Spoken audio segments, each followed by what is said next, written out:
Sure. So what brings us here is Polaris is a local company. So last year was actually the first year that we were here as a sponsor. We got involved. We had a great experience last year, which is part of the reason we came back again.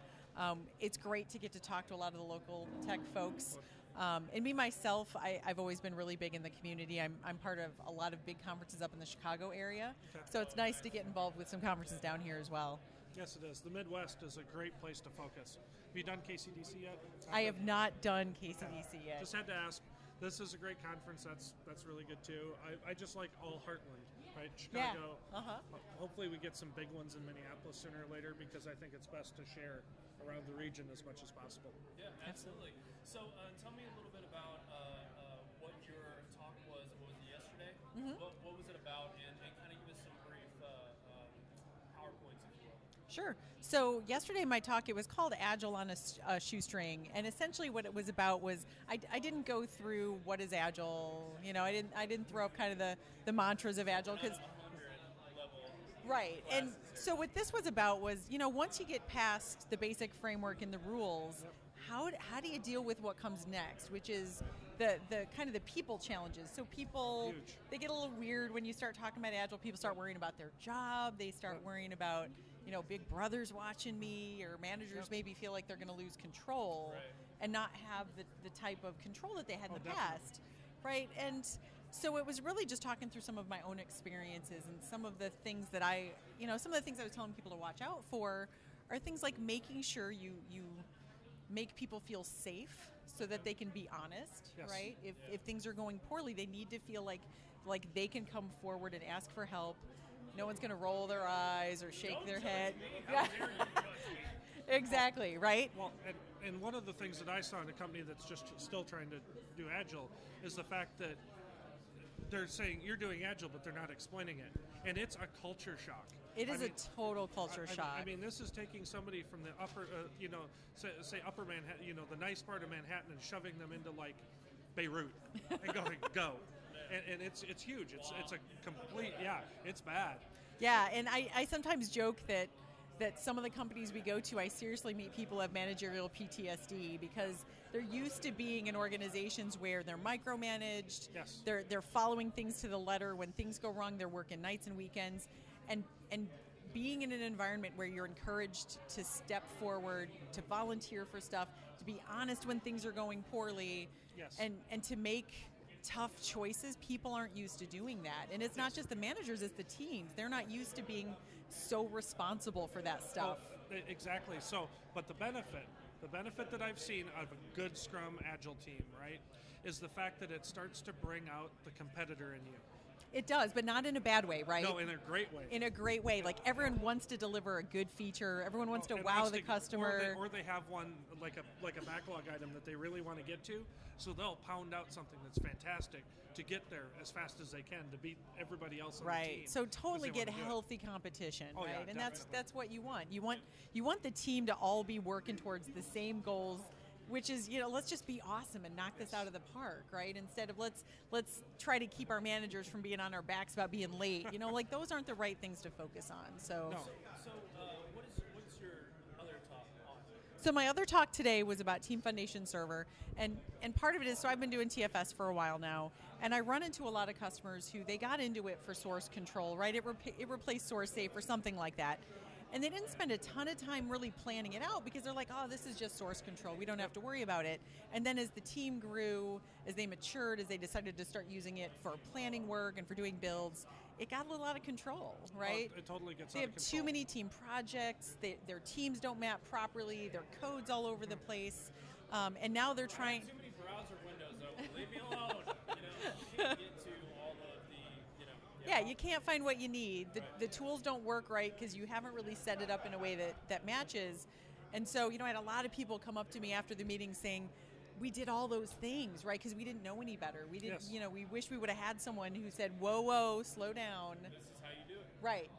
Really think about it before you kind of just trudge forward. And so I love having that talk, because you just get a lot of people writing furious notes like, thank you, I'm going to go back.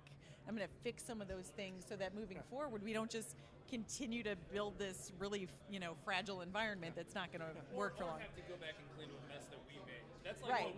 Which you know what? Everyone has done that, and TFS is not very conductive to being able to do that easily. In some cases, once you've made a decision, you're kind of locked into it. Yes. Right? Because everyone's like, oh, how do I change my process template or my source control? And I'm like, sorry, new project. Nope, you're right? done. Like, new project. They're like, I could jump off this building and probably take care of it. No. and you know what's crazy though is this is one of the things, because I manage a huge TFS farm, was that you'd go, well, you have to redo your project to do that, and they go, but we'll lose history, and I go, does it matter? Right. What does history buy you? Yeah. Once you have done a release, Right. once you get to a point where you can cut, that history is pointless. Right. Because And the other thing too with that is people are like, I'm going to lose history, and I'm like, no, you're not. It's in the other project. Yeah. If you really want it, just make it read only. yeah, go to that project, but you're not losing it. It's just not in the same team project that you're working in. But it's people they feel nervous about that. It's like they have comfort by having all this history. I'm going to say this and throw somebody under the bus, but that's what happens when you have developers that are not up to par too. You have to have that history because they are screwing up consistently, and that's what they were using the history for. Yeah. But that's not a good use of TFS or history. Right. So there's a process break there. Yeah, it's really Exactly. more just how we got here, not like Exactly. where I need to go back because I'm lost. Exactly. It's not a roadmap. Exactly. Or a guide or anything like that. Definitely. No, TFS and ALM are close to my heart because it's something that makes a lot of companies very successful, or could.